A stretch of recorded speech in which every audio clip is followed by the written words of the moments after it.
Hello students, तो आज की इस वीडियो में आज मैं कक्षा 9वीं वाले विद्यार्थियों को प्रश्नावली 2.1 के प्रश्नों को बताने वाला हूं। तो चलो स्टार्ट करते हैं। देखो, प्रश्न क्रमांक 1 क्या है? निम्नलिखित कथनों के लिए उदाहरण दीजिए कह रहा है। पहला, एक संख्या जो प्राकृतिक संख्या, पूर्ण संख्या और पूर्णांक संख्या है, मतलब तीनों होना चाहिए, जो प्राकृतिक हो, पूर्णांक हो और पूर्ण संख्या। तो पहले जान लेते हैं, यहाँ पे नीचे में मैं उदाहरण देके बता रहा हूँ, ठीक है, क्योंकि यहाँ पे उदाहरण देके बताने के लिए है। तो जो प्राकृतिक संख्या होता है, संख्या वो एक से शुरू होता है, एक दो तीन चार पांच, इस तरीके से ये अनंत तक जाएगा। फिर आता है पूर्ण संख्या। पूर्ण संख्या का जो स्टार्टिंग अंक है वो जीरो, जीरो के बाद एक दो तीन चार, इस तरीके से ये अनंत तक के चला जाएगा। फिर आता है पूर्णांक संख्या। पूर्णांक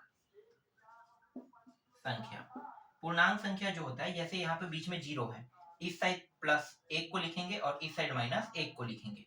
फिर माइनस दो इस साइड बढ़ेगा, तो यहाँ भी प्लस दो बढ़ेगा। ठीक है, फिर प्लस तीन यहाँ पे लिखते हैं, तो यहाँ पे माइनस तीन को लिखते हैं। तो इसी तरीके से ये अनंत तक के ये माइनस में जाएगा और ये अनंत तक के प्लस में जाएगा।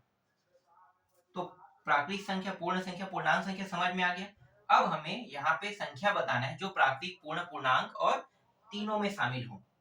ठीक है, तो तीनों में शामिल होने वाला देखो, प्राकृतिक संख्या एक से लेके ये अनंत तक जाएगा, ये भी एक से लेके अनंत तक जा रहा है और ये भी एक से लेके अनंत तक जा रहा है ना। बाकी नंबरों को छोड़ देना है, जो तीनों में शामिल नहीं है उनको छोड़ देना है। तो प्राकृतिक संख्या जो है वो एक से शुरू होकर अनंत तक जाता है। पूर्ण संख्या के जीरो को छोड़ दोगे तो एक से लेके अनंत तक जाएगा। फिर पूर्णांक संख्या के ये माइनस और जीरो को छोड़ दोगे तो ये भी एक से लेके अनंत तक जाएगा। तो इसका जो उत्तर रहेगा वो क्या रहेगा? एक दो तीन चार, इस तरीके से अनंत तक के ये जाएगा। तो पहले प्रश्न का उत्तर आपको मिल गया। ठीक है, दूसरे का देखो, एक संख्या जो पूर्ण संख्या हो परंतु प्राकृतिक संख्या न हो, सिर्फ पूर्ण संख्या हो। तो देखो, पूर्ण संख्या होना है लेकिन प्राकृतिक संख्या नहीं, तो एक से जो आगे बढ़ते रहेगा वो सभी के सभी क्या है? प्राकृतिक संख्या है।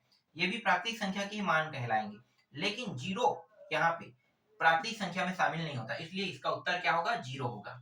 फिर अगला देखो, एक संख्या जो परिमेय संख्या हो परंतु प्राकृतिक संख्या ना हो कह रहा है। कौन सा संख्या हो? परिमेय संख्या, पर प्राकृतिक संख्या ना हो। तो परिमेय संख्या आपको पता है ना, परिमेय संख्या क्या होता है?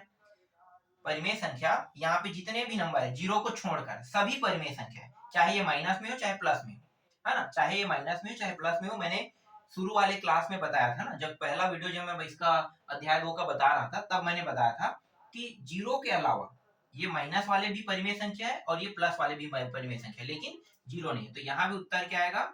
यहाँ भी उत्तर आपका जीरो ही आएगा। तो इस तरीके से प्रश्न क्रमांक 1 के अंदर तीन प्रश्न थे, तीनों का मैंने यहाँ पे उत्तर दे दिया। ठीक है, अब दूसरा प्रश्न देखते हैं।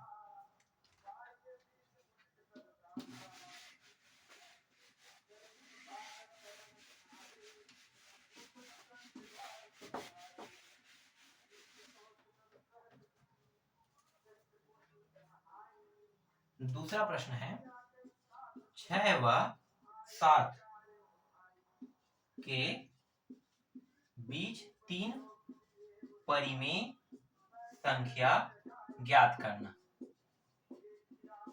ठीक है, ज्ञात करना है। ठीक है, तो ये प्रश्न है। अब देखो, यहाँ पे 6 और 7 है, तो पहले हल करते हैं। ठीक है, हल करेंगे तो क्या लिखेंगे? ये 6 है व यहाँ पे 7 दिया हुआ है। तो एक चीज मैं बता दूं, 6 जो दिया है, अगर इसे परिमेय संख्या के रूप में बनाना है, मतलब परिमेय संख्या निकालना है, तो आप लोगों को पता होगा परिमेय संख्या हमेशा बटा में रहता है ना। मैंने स्टार्टिंग में बताया था कि परिमेय संख्या हमेशा क्या रहता है? पी बटे क्यू के रूप में। तो 6 तो दिया है, पी है, तो क्यू का मान क्या रहेगा? 1 रहेगा। ठीक है, तो पी बटे क्यू के रूप में रहता है। उठा लेते हैं। ठीक है, पी बटे क्यू के रूप में। तो इसे परिमेय संख्या के रूप में जैसे रखना है तो पी बटे क्यू के रूप में रखना होगा। तो यहाँ पे पी बटे क्यू बराबर 6 बटे 1 व पी बटे क्यू बराबर 7 बटे 1 होगा। ठीक है, तो इस तरीके से अब देखो, दोनों का हर बराबर है। ध्यान देना, हर बहुत इंपॉर्टेंट रहता है ना। तो यहाँ भी एक है, यहाँ भी है, यहाँ भी एक है, तो दोनों के हर बराबर है। तो अब बराबर है तो अब क्या करना है? अब यहाँ पे देखना है, यहाँ पे कितने परिमेय संख्या ज्ञात करना है? तीन परिमेय संख्या ज्ञात करना है। कितना? तीन। तो तीन परिमेय संख्या ज्ञात करना है, तो हमें क्या करना होगा? ये जो तीन है इसमें एक की वृद्धि, मतलब एकाधिकेन वाले पढ़े हो ना, तो एक की वृद्धि करके इन दोनों में हर और अंश में क्या करना है? गुणा करना है। तो तीन में 1 की वृद्धि करने का मतलब क्या है, 4 है ना, तो 4 होता है, तो 4 का क्या करेंगे यहाँ पे गुणा कर देंगे दोनों में।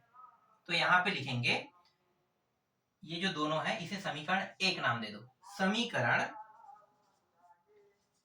1 में, ठीक है, किसमें, समीकरण 1 में 3 में एक वृद्धि करके, 3 में एक वृद्धि करेंगे, है ना, वृद्धि करके, वृद्धि करेंगे तो कितना हो जाएगा, 3 में एक वृद्धि करेंगे, करके ना लिख के करेंगे लिखेंगे, करेंगे तो 4 हो जाएगा, 4 हो जाएगा, फिर फिर फिर 4 का गुणा हर व अंश में करेंगे, ठीक है, यहाँ पे करेंगे। तो ये चीज मैं यहाँ पे बता देता हूँ कि ये समीकरण 1 है, और इस समीकरण 1 में, समीकरण 1 मतलब ये पूरा समीकरण 1 बना है ना, तो समीकरण 1 में 3, जो समीकरण 1 है, जितना परिमेय संख्या निकालना है उतने में 1 की वृद्धि का, समीकरण 1 में 3 का 1 वृद्धि करके, मतलब वृद्धि करेंगे तो कितना प्राप्त हो जाएगा, 4 प्राप्त हो जाएगा, 4, फिर इस 4 का गुणा हर व अंश में करेंगे। तो ये जो समीकरण 1 है, जो आपको दिखाई दे रहा है ना 6/1, तो यहाँ पे 4 का गुणा और फिर यहाँ भी 4 का गुणा, फिर दूसरा वह 7/1, ठीक है, यहाँ पे p/q यहाँ पे लिख लो, ठीक है, यहाँ पे p/q लिख लो, फिर 6/1 गुणी 4 फिर 4, है ना, सेम वैसे यहाँ भी करेंगे 4/4 इस तरीके से, तो 4/4 यहाँ भी, 4/4 यहाँ भी, ठीक। अब आगे इसको हल करते हैं, तो देखो 6 चौक कितना हो गया, 24, और नीचे 4, फिर यहाँ पे 7 चौक 28, और ये 4, ठीक है। अब यहाँ पे इसके बीच में कितने मान आ सकते हैं, तो 24 के बाद क्या आता है, 24 के बाद आता है 25/4, 26/4, 27/4, और यही क्या है, इनके प्रश्नों का उत्तर है। तो यहाँ पे लिखना है अतः 6 व 7 के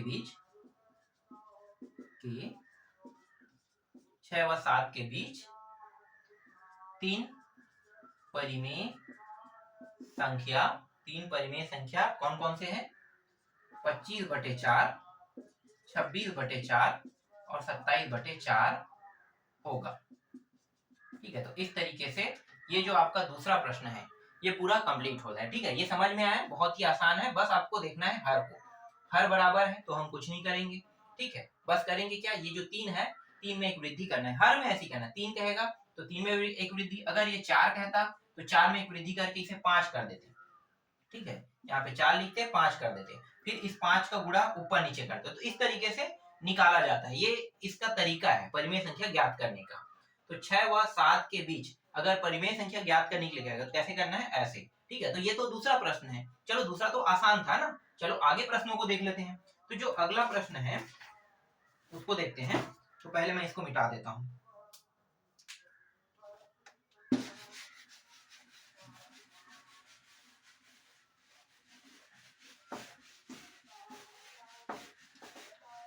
ठीक है, इसको मिटा देते हैं, और इसका इंक भी खत्म हो गया, तो मैं थोड़ा सा वेट करो, मैं इंक इसको इसमें डाल देता हूँ,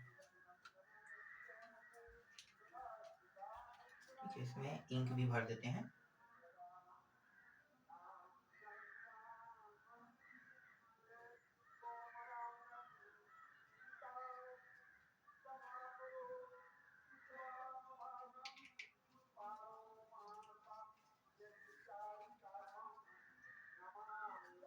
रख देते हैं वापस, ठीक है। अब तीसरा प्रश्न, ठीक है, थोड़ा समय लगेगा, इंक कभी डालें तो। तीसरा प्रश्न है 4/7 दिया हुआ है, वह 5/7 दिया है, अब इनके बीच 5 परिमेय संख्या निकालना है, 5 परिमेय संख्या, ठीक है, यहाँ पे पूरा लिखने की जरूरत नहीं है, ये जो प्रश्न दिया है और प्रश्न यही है हमारा, इसी को हल करना है। तो 4/7 व 5/7 के बीच 5 परिमेय संख्या ज्ञात करने के लिए कहा है ना, तो देख लेते हैं, 5 ही परिमेय संख्या ज्ञात करना है, ठीक है। चलो अब इसको हल करते हैं, ठीक है, हल करेंगे। तो पहले क्या करेंगे, p बटे q लिख लेते हैं। ठीक है, p बटे q बराबर, ये पहले से p बटे q के रूप में है, तो 4/7 व 5/7। ठीक है, तो 4/7 वो 5/7 रहेगा। अब इनके हर को देखना है। हर हर दोनों के बराबर है कि नहीं? हर बराबर है। हर बराबर है, इसका मतलब क्या है? इसका मतलब ये है कि आसानी से हम परिमेय संख्या ज्ञात कर सकते हैं। तो यहाँ पे मैं लिखूंगा 5 परिमेय संख्या ज्ञात करना है। ठीक है, 5 परिमेय संख्या ज्ञात करना है, तथा तथा इसे समीकरण 1 नाम दे दो। समीकरण 1 में कितना परिमेय संख्या ज्ञात करना है? 5। तो 5 परिमेय संख्या ज्ञात करेंगे, तो 5 परिमेय संख्या ज्ञात करेंगे तो समीकरण 1 में 5 और 1 6, मतलब 1 की वृद्धि। समीकरण 1 में यहाँ पे थोड़ा सा बना लेते हैं, तथा समीकरण 1 में 5, समीकरण 1 में 5 का, ठीक है, 5 का 1 वृद्धि करके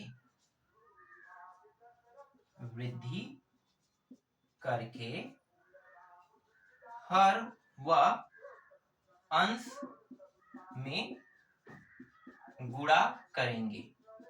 ठीक है, 5 और 6, मतलब 5 में 1 वृद्धि करके हर और अंश में क्या करेंगे? गुणा करेंगे। ठीक है, ये मैंने लिखा है, लिखने की जरूरत नहीं है, बस ये बता रहे हैं।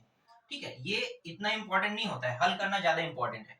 ये जो टॉपिक है ये सिर्फ फॉर्मेलिटी है, समझो। इसको लिखो या ना लिखो कोई फर्क नहीं पड़ता। हाँ, अगर आपके गुरुजी कहता है कि इसे लिखना है तो लिखना पड़ेगा भाई, क्योंकि 9वीं क्लास जो है वो आपके गुरुजी के हिसाब से चलता है, और 10वीं क्लास कक्षा जो है वो बोर्ड के हिसाब से चलता है, और हम लोग बोर्ड के हिसाब से बताते हैं। ठीक है, तो गुरुजी अगर कहता है तब आप लिखोगे, और लिख लो तो ज्यादा बेटर है ना। 5 परिमेय संख्या ज्ञात करना है, तथा समीकरण 1 मैंने इसका नाम दे दिया। में 5 का 5 का या 5 में जैसा भी हो, 5 में 1 का वृद्धि करके हर और अंश में गुणा करेंगे। तो 5 और 1 कितना होता है? एकाधिकरण, जैसे 1 की वृद्धि, तो 5 और 1 कितना हो? 6। तो ये जो समीकरण 1 है, p बटे q बराबर, देखो यहाँ पे नहीं करना है, ये फॉर्मेलिटी है। ठीक है, मतलब ये परिमेय संख्या ये बता रहे हैं, तो इसको बस लिखना है, आपको कुछ नहीं करना है। जो भी करना है ये वाले में करना है। ठीक है, 4/7, 5 और 1 कितना होगा? सॉरी, 5 नहीं लिखना है, 6 लिखना है ना, 1 की वृद्धि 6, तो 6। फिर वह 5/7, यहाँ भी 6/6 करेंगे। तो ये हो गया 6 चौक 24, और ये 7 छक्के 42 है ना, तो ये आ गया 42। फिर वह 5 छक्के 30, फिर 42। ठीक, तो p बटे q, फिर यहाँ पे p बटा q। अब p बटे q का मान कितना होगा? तो यहाँ पे देखो 24 के बाद क्या आता है? 25। 25/42, 26/42, 27/42, 28/42 और 29/42। तो देख लो 25, 26, 27, 28, 29, ये 5 मान हमें प्राप्त हो गया। ठीक है, तो यहाँ पे अब क्या लिखना है? अतः 4/7 व 5/7 के मध्य, ठीक है, इसके मध्य 5 परिमेय संख्या 25, 26, 27, 28, 29, और नीचे में क्या? सबके 42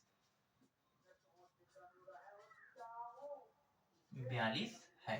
ठीक है, यही क्या है? आपके प्रश्न का उत्तर है। तो देख लो, जो चीज निकालने के लिए कहा था मैंने निकाल दिया। ठीक है, ये प्रश्न समझ में आया। चलो अगला देखो। अब यहाँ पे बदलाव कर देते हैं, यहाँ पे चौथा देख लेते हैं। ठीक है, यहाँ पे बस थोड़ा सा बदलाव करेंगे प्रश्नों में।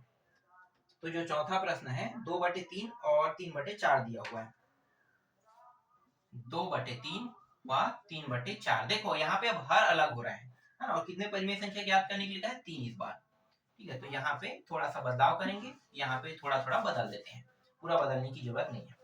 तो यहाँ पे 2/3 व 3/4 अगर इस तरीके से आपको दिखाई दे, देखो 3 और 4, तो नीचे के दोनों के हर अलग है, एक में 3 है, एक में 4 है। तो ऐसे प्रश्न को कैसे बनाएंगे? तो ऐसे प्रश्न को हम लोग हल कैसे करते हैं? दोनों के पहले हर को बराबर करते हैं, और हर को बराबर करने का तरीका क्या है? हर को बराबर करने का जो जोड़ना घटाना वाला है ना, ये तो पता है ना, 2/3 प्लस 3/4 4 अगर ऐसा दिया है तो इसको कैसे जोड़ोगे बताओ मुझे। जोड़ने का तरीका क्या है? तो इसे जोड़ने का तरीका क्या है कि हर को बराबर करना। तो ये जो 4 है, ठीक है, ये जो 4 है इसका ऊपर और नीचे दोनों में गुणा, तो ये हो गया 4 दूनी 8 और नीचे में 4 दिया 12। ये जो 3 है इसको इस साइड के ऊपर नीचे में गुणा, तो 3 दिया 9 और ये रहा 12। तो इसी तरीके से ये भी बनेगा, यहाँ पे वह दिया है, ये प्लस के रूप में काम करेगा, ठीक है, प्लस के रूप में काम करेगा। तो यहाँ पे मैं लिखूंगा कि हर बराबर नहीं है, हर बराबर नहीं है, अतः हर को बराबर करेंगे, बराबर करेंगे, ठीक है, हर को बराबर करेंगे, ठीक है, हर को बराबर करेंगे। देखो इसके बाद ये स्टेप लिखना है, ठीक है, ये मैं मिटा नहीं रहा हूँ, सीधा इसके बाद ये बगल में लिख रहा हूँ, हर को बराबर करेंगे। तो यहाँ पे जो p बटे क्यू दिया है, तो 2/3 गुणित 4/4 व 3/4 गुणित 3/3, ठीक है, इस तरीके से। बाकी जो हल होगा उसका उत्तर कितना है, 4 दूनी ये 8, 8/12 और वह 9/12, ठीक है, इतना हमें प्राप्त हुआ। तो हर बराबर नहीं है, अतः हर को बराबर करेंगे। तो इसका जो लघुत्तम कहते हैं ना, वो तो पता होगा ना। तो लघुत्तम कितना आएगा, 3 चौक 12 आएगा कि नहीं, 3 चौक 12। तो इसको ऊपर में लिखना चाहो तो ऊपर में लिख लो, या फिर बगल में लिखना चाहो तो बगल में लिख लो। तो देखो मैं यहाँ पे लाइन से इसे लिखते जा रहा हूँ, ठीक है। पहला स्टेप ये हुआ आपका, और यहाँ पे जब हमने इसे देखा तो 3 और 4 दिया हुआ है, तो इसका मतलब ये है कि हर बराबर नहीं है, तो हर को क्या करेंगे, बराबर करेंगे। तो यहाँ पे मैंने लिखा कि हर बराबर नहीं, अतः हर को बराबर करेंगे। तो p बटे क्यू, तो जो 4 है इसका ऊपर नीचे यहाँ पे गुणा, और ये 3 है इसका ऊपर नीचे यहाँ पे गुणा, तो इस तरीके से बराबर हो गया, ठीक है। लेकिन ये जो प्रक्रिया हुआ है ये किस प्रक्रिया के तहत हुआ है, तो इसे हम कहते हैं लघुत्तम समापवर्तक, जिसे ल से लिख देते हैं लघुत्तम समापवर्तक।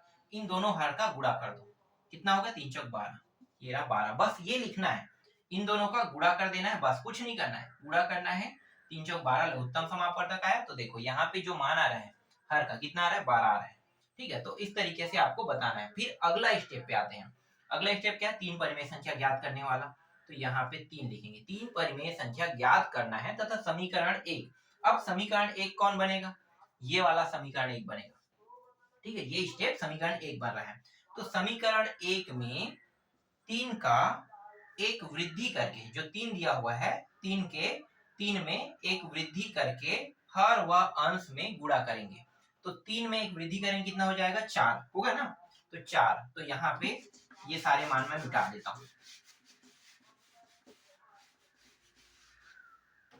वृद्धि करेंगे तो 4 हो जाएगा। तो पहले ये लिख लेता हूं मैं, 8/12 p बटे क्यू बराबर, है ना, और ये 4/4, फिर वह 9/12, यहाँ भी 4/4। आगे जब इसे हल करेंगे तो ये कितना हो जाएगा, 8 16 और दूनी 24, 16 दूनी 32, है ना, 16 आती है 24 और 8 चौक 32, फिर 12 चौक 48, फिर वह, फिर 9 दूनी 18, 18 दूनी 36, 36 और ये 48, और ये भी क्या है, p बटे क्यू के रूप में, है ना। फिर आगे अगला स्टेप क्या होगा, 32 के बाद इसके बीच में कौन कौन से मान है, 32 के बाद 33 34, है ना, तो इसको लिख लेते हैं। तो 33 34 और ये 35, 3 ही मान है और 3 ही हमें निकालना है। तो ये 48, ये 48 और ये 48, इस तरीके से। तो p बटे क्यू का जो मान है 33/48, 34/48, 35/48 जो है वो हमें क्या हो रहा है, प्राप्त हो रहा है। इसके बाद यहाँ पे लिखना पड़ेगा, अतः 2/3 व 3/4 के मध्य 3 परिमेय संख्या 33 34 35 और नीचे में सबके 48 है, ठीक है। यही क्या है, आपके चौथे प्रश्न का उत्तर है। तो ये प्रश्न जो मैं अभी आपको बता रहा हूँ, ये समझ में तो आ रहा होगा ना। देखो आसान है बहुत, बस आपको समझना है कि यहाँ पे जो ट्रिक मैं यूज कर रहा हूँ, ये ट्रिक नहीं है, ये एक तरीका है जिसे हमें लाइन टू लाइन फॉलो करना होता है। ठीक है, ये प्रश्न अगर समझ में नहीं आया होगा तो एक और प्रश्न देख लेते हैं। भाई प्रश्नों की कमी थोड़ी है, एक प्रश्न समझ में नहीं आता तो ऐसे कई प्रश्न है, सभी प्रश्नों को बनाना है। ठीक है, तो अगला प्रश्न देखते हैं, पांचवा। चलो पांचवा देख लो। तो पांचवा प्रश्न क्या है,